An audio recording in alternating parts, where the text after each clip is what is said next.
Assalamualaikum warahmatullahi wabarakatuh. Waalaikumsalam warahmatullahi wabarakatuh. Semoga kita bersama selalu dipanjangkan umur dan dalam keberkahan. Amin. Yai, ada saudara kita yang mau menanyakan sesuatu. Mungkin Yai dapat berkenan untuk menjawabkan. Silahkan Pak Haji Triadi.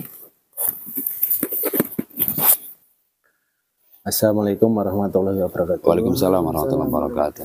Mohon izin Pak Ustadz, ada sesuatu yang akan saya tanyakan langsung kepada Pak Ustadz terkait dengan anak remaja sekarang itu kan tingkat pergaulannya sudah luar biasa ya. Bahkan seringkali terjadi ada anak remaja putri yang hamil di luar nikah. Nah ini saat orang tua menemukan anaknya hamil di luar nikah, ini biasanya langsung cepat menikahkan. Nah ini menurut hukum Islam itu apakah cukup dinikahkan saat anak itu ketahuan hamil, ataukah nanti menunggu anaknya lahir dulu baru orang tua menikahkannya, atau kalau sudah dinikahkan apakah nanti perlu diulang lagi setelah anaknya lahir? Itu saja Pak Ustadz. Terima kasih. Terima kasih. Baik, terkait dengan pertanyaan Pak Tri tadi, memang orang berzina itu bukan hanya di zaman sekarang, dari zaman dulu sudah ada terjadi perzinahan ya.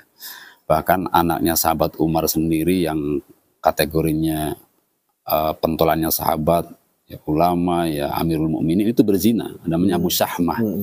Dan yang mencambuknya beliau sendiri sampai putranya ini meninggal di tangan beliau gara-gara berzina gitu. Sehingga dalam Al-Quran itu sangat jelas hukumnya, yaitu kata Al-Quran, fajlidu kulla wahidin minhum mi'atu jaldah. Cambuk, hukum cambuklah kepada mereka sampai 100 kali cambukan bila mereka berzina. Gitu, laki maupun perempuannya. Dan kemudian menimbulkan hukum fikih yang disebut dengan zina muhson dan zina ghairu muhson.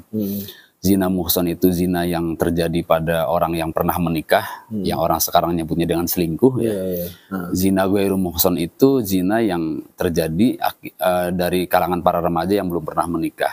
Disebutnya zina ghairu muhson. Nah, dua dampak hukumnya berbeda. Zina muhson dirajam, dampak hukumnya dikubur setengah badan lalu dilempari batu sampai meninggal.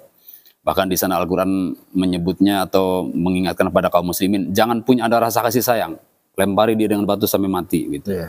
Itu bagi berzina muhson. Kalau ghairu muhson dicambuk tadi ya. Nah, terkait setelah berzina lalu hamil ya. Nah, bagaimana nih status anaknya?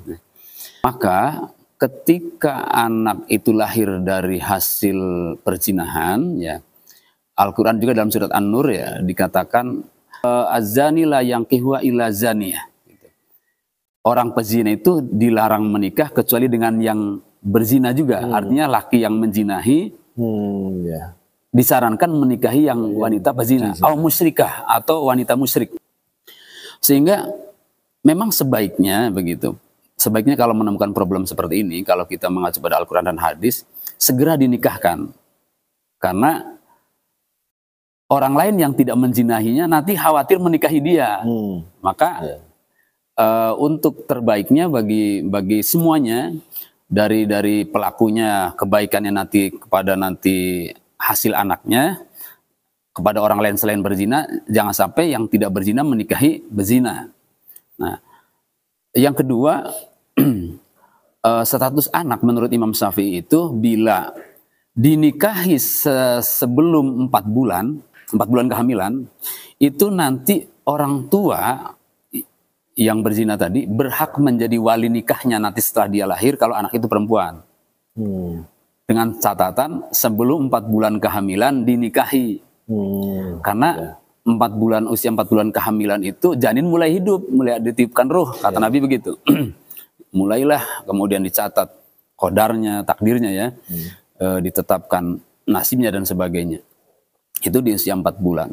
Maka apabila ada niat baik untuk menebus dosa-dosanya itu, walaupun dalam pandangan fikih ada yang harus dilakukan dengan cara lain, tapi paling tidak ini adalah tetap mengikuti masih dalam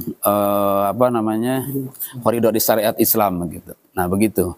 Jadi yang terbaik dinikahkan segera, agar nanti wali nikahnya tetap dia. Tapi kalau sudah lewat 4 bulan, nah karena sudah ada janin yang hidup di dalam tubuh itu, dan itu terjadi bukan karena nikah, ya, maka anak itu tidak menjadi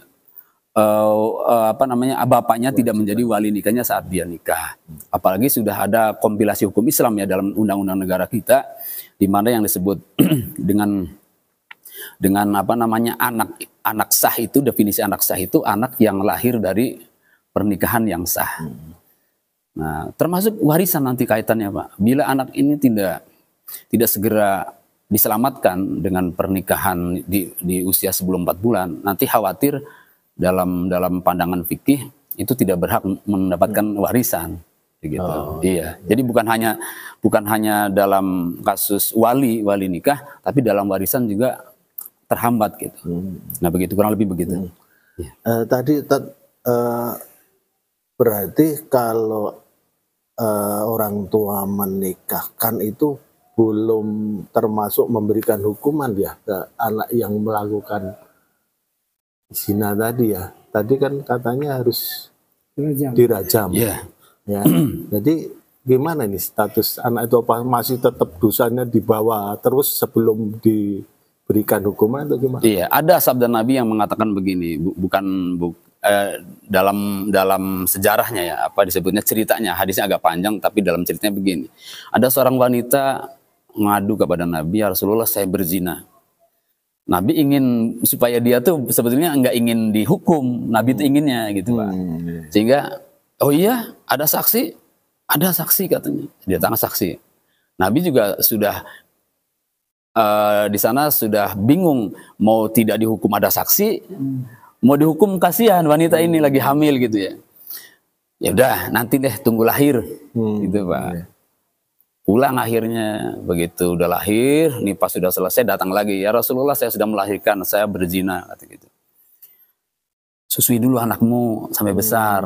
Itu artinya bahwa di sana jika seseorang sebenarnya kalau sudah benar-benar tobat itu nggak usah dilakukan lagi begitu, apalagi dalam hukum Pancasila udah dilindungi oleh undang-undang. Jadi nggak boleh juga diranjam di sini, dicambuk juga nggak boleh, karena itu main hakim sendiri jadinya. Jadi yang penting hati itu sudah ada tobat.